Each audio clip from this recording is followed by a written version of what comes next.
Dear students, BA first year में Braj university में first paper जो हमारा है भौतिक भूगोल, उसमें हम भौतिक भूगोल का अर्थ, उद्देश्य, विषय क्षेत्र के बारे में अध्ययन कर रहे थे।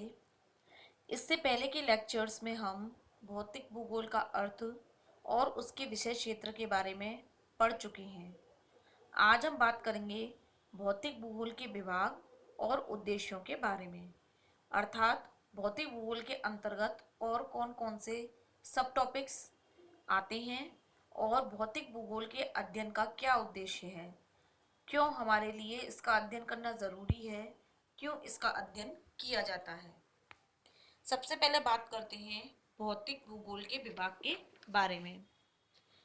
भूगोल को, जैसा कि मैंने पहले भी बताया, दो शाखाओं में बांटा गया है, भौतिक भूगोल और मानव भूगोल। भौतिक भूगोल को फिर से पुनः कई शाखाओं के अंतर्गत बांटा गया है। इसके कई विभाग हैं, जिसमें पहला है भूआकृति विज्ञान, दूसरा खगोलीय विज्ञान, तीसरा जलवायु विज्ञान, चौथा मृदा भूगोल, पांचवा समुद्र विज्ञान, छठा भूगणित, सातवां भूभौतिकी, आठवां जैव भूगोल। यानी भौतिक भूगोल के अंतर्गत इन 8 प्रमुख विभाग और सब टॉपिक्स को शामिल किया जाता है। ये सभी तत्व जो हैं वो भौतिक भूगोल का ही अंग हैं। जैव भूगोल को फिर से दो भाग में बांटा गया है, पादप भूगोल में और जंतु भूगोल में। तो इन्हीं विभागों को पढ़ते हैं हम डिटेल से, थोड़ा इनके बारे में। पहला है भू आकृति विज्ञान। भू आकृति विज्ञान, जिसे इंग्लिश में बोलते हैं जियोमॉर्फोलॉजी, इसके अंदर पृथ्वी के स्थल रूपों का वर्णन किया जाता है। यानी जितने भी स्थलीय आकृति हमारी पृथ्वी पर मौजूद हैं, उसे इसके अंतर्गत हम शामिल करते हैं। इसको भी 3 श्रेणियों में बांटा गया है। पहले में आते हैं महाद्वीप और महासागर। विश्व के जितने भी महाद्वीप हैं और जो महासागर हैं, यानी कुल जो 7 महाद्वीप हैं और जो हमारे 4 महासागर हैं, उनका अध्ययन हम इसके अंतर्गत करते हैं। यानी महाद्वीपों का कितना विस्तार है, महासागरों का कितना विस्तार है, महाद्वीपों के अंतर्गत कौन कौन से देश आते हैं, इसको हम इसके अंदर पढ़ते हैं।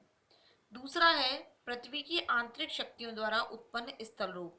यानी पृथ्वी के अंदर से जब विभिन्न प्रकार की शक्तियां कार्य करती हैं, तो उनके द्वारा धरती पर कौन कौन से स्थल रूपों का निर्माण होता है। जैसे भूकंप और ज्वालामुखी, ये आंतरिक शक्तियां हैं जिनके द्वारा हमारी इस धरती पर पर्वत भी बनते हैं तो गहरी खाइयां भी बनती हैं। तीसरा हम बात करते हैं बाह्य शक्तियों के अपक्षय और अपर्दन से उत्पन्न तत्वों, जैसे जल, नदी, पवन, भूमिगत जल, हिमानी व परिहिमानी से उत्पन्न विविध स्थल स्वरूप।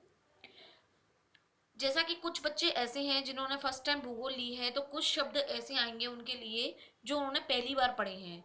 तो ये जो शब्दों का प्रयोग इसमें किया गया है, जैसे अपक्षय, अपर्दन, बाह्य शक्तियों के कार्य, इन सब के बारे में आगे हम डिटेल से पढ़ेंगे। इनके आगे अलग अलग टॉपिक हैं, लेकिन फिर भी एक छोटे स्तर पर मैं आपको समझा देती हूँ। जैसे अपक्षय होता है चट्टानों का अपने स्थान पर ही टूटना फूटना। यानी कि सूर्य की रोशनी या रासायनिक कारणों से जो चट्टानें होती हैं, जब अपने स्थान पर टूट जाती हैं, उसे बोलते हैं हम अपक्षय। जब ये टूटे हुए चट्टानी भाग एक स्थान से दूसरे स्थान पर ले जाए जाते हैं, चाहे नदियों के द्वारा चाहे हवाओं के द्वारा, तो इनको हम बोलते हैं अपर्दन। इसके अलावा जो नदियां हैं, पवन है, धरती के अंदर जो जल है, भूमिगत जल, हिमानी, हिमानी का मतलब होता है जो बर्फ की नदी बहती है, तो इनके द्वारा जो भी अपक्षय और अपर्दन संबंधी कार्य किए जाते हैं, उनको हम भू आकृति विज्ञान में पढ़ते हैं। इसके बाद दूसरा आता है खगोल विज्ञान। खगोल विज्ञान का मतलब है जिसमें हम तारामंडल यानी तारों के बारे में, सूर्य, चंद्रमा और पृथ्वी के सौर संबंध यानी सौर मंडल के बारे में हम जिसमें मेनली पढ़ते हैं, उसे हम खगोल विज्ञान के अंतर्गत शामिल करते हैं।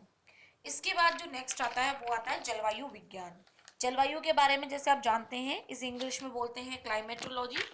इसके अंतर्गत वायुमंडल की जो मौसमी दशाएं हैं तथा जलवायु का क्रमिक और प्रादेशिक अध्ययन किया जाता है। यानी कब गर्मी ज़्यादा है, कब बारिश होनी है, कब शीत ऋतु है, इसका अध्ययन हम इसमें पढ़ते हैं।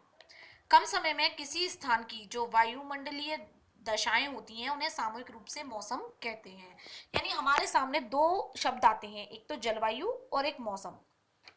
दोनों शब्द अलग अलग हैं। जलवायु का मतलब होता है बहुत लंबे समय तक चलने वाली मौसम संबंधी प्रक्रियाएं, यानी जलवायु जो होती है किसी क्षेत्र की, वो एक लंबे समय तक चलती है, चालीसों वर्षों तक रहती है, और उसके बाद ही उसमें कोई चेंजेशन होता है। और मौसम का मतलब है जो कम समय तक वायुमंडलीय दशाएं रहती हैं, यानी मौसम तो एक दिन में ही बदल जाता है, सुबह गर्मी है तो शाम को बारिश हो जाती है।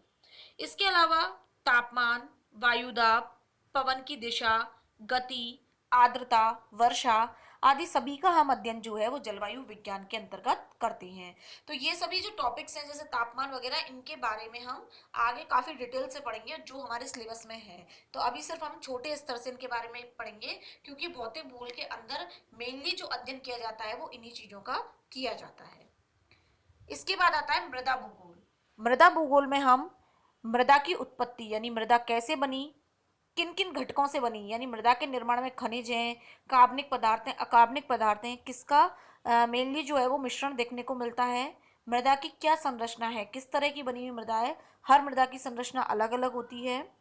इसके अलावा मृदा की रचना को प्रभावित करने वाले कारक, यानी मिट्टी जो है उसको विभिन्न कारक प्रभावित करते हैं, जैसे किसी भी क्षेत्र की जलवायु, वनस्पति आदि। इसके अलावा मृदा का अपरदन और संरक्षण, इसके बारे में हम मृदा भूगोल में पढ़ते हैं। समुद्र विज्ञान आता है इसके बाद में, जो अगला विभाग है। समुद्र विज्ञान में हम महासागरीय तलों की रचना, सागरीय जल का भौतिक एवं रासायनिक विश्लेषण, सागरीय निक्षेप, जल में चलने वाली धाराएं, जैसे हमारी धरती पर पवन चलती हैं ऐसे ही समुद्रों में धाराएं चलती हैं, ज्वार भाटा, लहरें, जलीय जीव जंतु आदि का अध्ययन इसके अंतर्गत किया जाता है। इसके बाद जो अगला विभाग है वह है भूगणितीय। भूगणितीय में हम पृथ्वी के रूप, यानी हमारी पृथ्वी कैसी है, उसका क्या आकार है, क्या क्षेत्रफल है, कितना भार है पृथ्वी का, क्या घनत्व है, अक्षांश और देशांतरों के बारे में अध्ययन करते हैं। अक्षांश रेखाएं वे होती हैं जो पूर्व से पश्चिम की ओर खींची जाती हैं, काल्पनिक रेखाएं हैं ये, और जो उत्तर से दक्षिण खींची जाती हैं वो देशांतर रेखाएं हैं, ये भी काल्पनिक रेखाएं हैं। इसके बाद आता है भूभौतिकी। भूभौतिकी में हम भूपृष्ठ, यानी हमारी इस धरती के आंतरिक भाग, अंदर जो भूकंपीय लहरें चलती हैं PSL, उनके बारे में, पृथ्वी की विद्युत चालकता और गतिकी का अध्ययन करते हैं। लास्ट जो हमारा भूगोल का विभाग है वो है जैव भूगोल।